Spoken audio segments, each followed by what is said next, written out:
Good morning, everyone. Marty the Mad Magpie here. I know it's early, but Marty's up and about, so therefore his channel is up and about. And what I've come on this morning to say, while you're all tucking into your breakfast, or you're at work, or whatever you're doing this morning, hope you have a great morning, about the naming rights of St James's Park. Now, this has been darted about for quite a long time, hasn't it? About the naming rights to the stadium, should there be a sponsor on it, that sort of thing. And I've come on this morning to give my personal and honest opinion on what should happen to St James's Park in terms of the name. Now, we all know it as St James's Park, don't we, guys? And that's the way it'll always be. That's the way it'll always be known to us as St James's Park, or as some of us call it, the Cathedral on the Hill. But before I get into any of that, I'd just like to welcome you all to my channel this morning. I hope you're all well. And what I usually say is that if you like this video and any others on my channel, please drop us a like. It'll be much appreciated. And if you want to get instant access to my videos without logging on to my channel, just subscribe, hit the subscribe button. It's completely free. And any new videos will flash straight up on your page as soon as they are uploaded.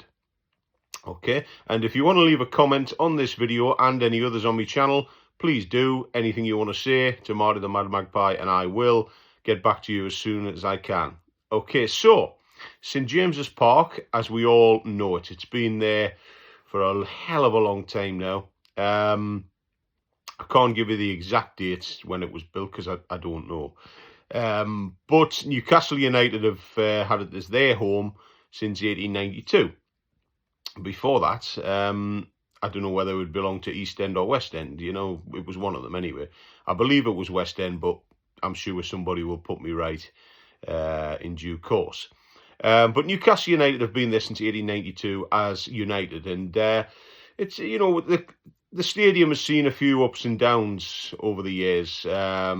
Relegations, promotions, cup final wins, a couple more cup final defeats in terms of the trophy coming back to St James's Park and being presented around the pitch when the teams have returned home. And you know, when we won the championship in 92-93, Kevin Keegan obviously turned St James's Park into a fortress again. But over the years, St James's Park has developed. It's got bigger, it's got better, and at this moment in time holds over 52,000 people, which is magnificent. I mean, you go back in the 70s, you know, when you see the photos of that, when people were standing in the 80s, you know, you could fit that in on a given Saturday. You really could. Back in the 70s and the 60s and what have you, goodness me, when people were standing. But yeah, St James's Park has become a real fortress, and as I said before, it's become known as the Cathedral on the Hill. When you come across the bridges on Tyneside from Gateshead, it's there. You can see it, and you know, if you're a Newcastle supporter, it's the first thing you look for when you come into Newcastle. So, to change the name of St James's Park down the years has been a bit of controversy, for myself included. I mean, I got absolutely flayed alive when Mike Ashley changed its name to the Sports Direct Arena, but he did that for his own business plan, didn't he? He used Newcastle United as a vehicle for his own business. And I got really slated back then because I basically said, well, it doesn't really matter what the stadium's called. Let's just get behind the team and let's get on with it, you know, let's just play some good football. And I got flayed alive for that. And I must say that when the name changed back to St James's Park again, Mike actually changed it back. I was like, okay, well done, Mike, you know, you've done that. But what I've come on to say today is that St James's Park, it will always be known as St James's Park to us Newcastle United folk. It always has been, always will be. But the club came out yesterday with its financial report, and yeah, for all the gains that we've made, we've also made some losses as well. And Darren Eales did say that we're a long way off some of the bigger clubs, not just in the Premier League, but in Europe and the world. And we need to be promoting the club a lot more. And one of those things which could help promote the club is the stadium. Now, we've seen it done with Arsenal. They've branded their stadium. Manchester City have also branded their stadium names. And other clubs will follow suit, I'm sure. But them two obviously have called obviously the Etihad Stadium and the Emirates Arena, the Emirates Stadium, sorry. Because that's who sponsors them, and I'm not saying for 1 minute we should call St James's Park the Cellar Stadium, but we've certainly gone into partnership with Saudi Airlines. We've gone into partnership with Cellar. The new shirt sponsor is Adidas. Although Adidas have said, look, we aren't looking to name the stadium. We're not interested in doing that at this moment in time. But I personally think a sponsorship name for the stadium is good. It needs to be done because revenue for the club, as we all know, financial fair play has got Newcastle United by the short and curlies. It really has. Because of all the money that they have, they're not going to let Newcastle United go out there and dominate because they want to keep, their big six, if you like, They want to keep the big six intact. They don't want us interfering. So they're going to try and do exactly what they can to stop us.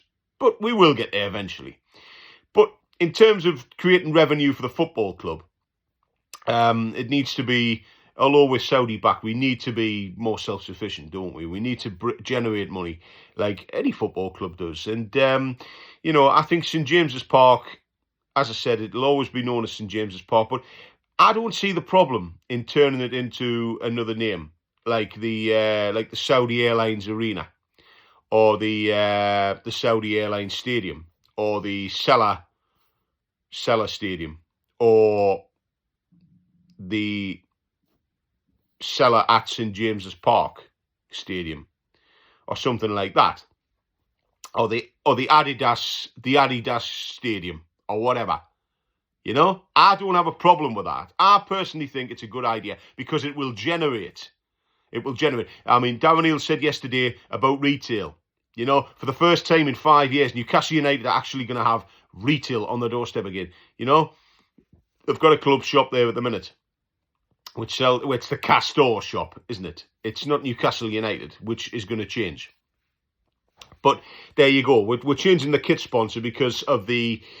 We've had a few various issues with Castor, and basically the shirt sizes are crap. If you take a double XL, or in my case, I take a triple XL shirt, you have to buy a 5XL just to get into it. And for a big bloke like me, getting a hold of a 5XL shirt off Castor is about as rare as Rocking Horse. I'm not going to swear, guys. Change me tune. Rocking Horse poop, I think, is the word I'm going to use there. It's about as rare as that. So it's something that needs to be done in terms of not just changing the brand on the shirts, the name of the shirts, the stadium as well. And I don't think that a name change would hurt the club. And personally, I think if we get called the Saudi Airlines Arena, or the Cellar Stadium, or whatever, or the Adidas Stadium, or whatever, all three, Cellar, Saudi Airlines, and Adidas, St James's Park, whatever we get called, Marty the Mad Magpie is going to go along with that because it's going to generate money for the club. It's going to generate money for the football club to get good players in, and it is going to help the fortunes of the football club. And before I go, guys, all this stuff about Bruno Guimaraes and Alexander Isak possibly having to be sold to generate money, that is absolute rubbish. There's been no encouragement from the club. They want to keep them. They want to keep their best players because they want to go on the up and up. And there's been a little rumour out there as well about Alexander Mitrovic coming in on loan as well, possibly. But would you take him? That is the question. So a couple of ones there for you guys before I leave you this morning. Thank you so much for joining me. Would you like the name of St James's Park to change? Do you want to keep it as St James's Park? Or do you agree with me where it'll always be known as St James's Park no matter what the name on the front is on the side of the stadium is? It's a sponsorship deal. It's just a name and rights. That's all it is, guys. It'll always be known as St James's Park. But let me know, guys, what you think. Get in touch in the comments box about St James's Park's renaming and transfer rumours there, which I've mentioned about Bruno Guimaraes, Alexander Isak, it's all Cogswallop, and Alexander Mitrovic possibly incoming. Let me know, guys. Let me know what you think. Marty the Mad Magpie, thank you for joining me. Thank you. Oh, my goodness me, what is that? That's one of my pictures falling down. I do apologise for that noise there. Okay, I will go and sort that out. I will see you all soon. Thank you so much for watching, and don't forget to subscribe if you want instant access to my videos. Thank you. Bye-bye for now. All the best to you.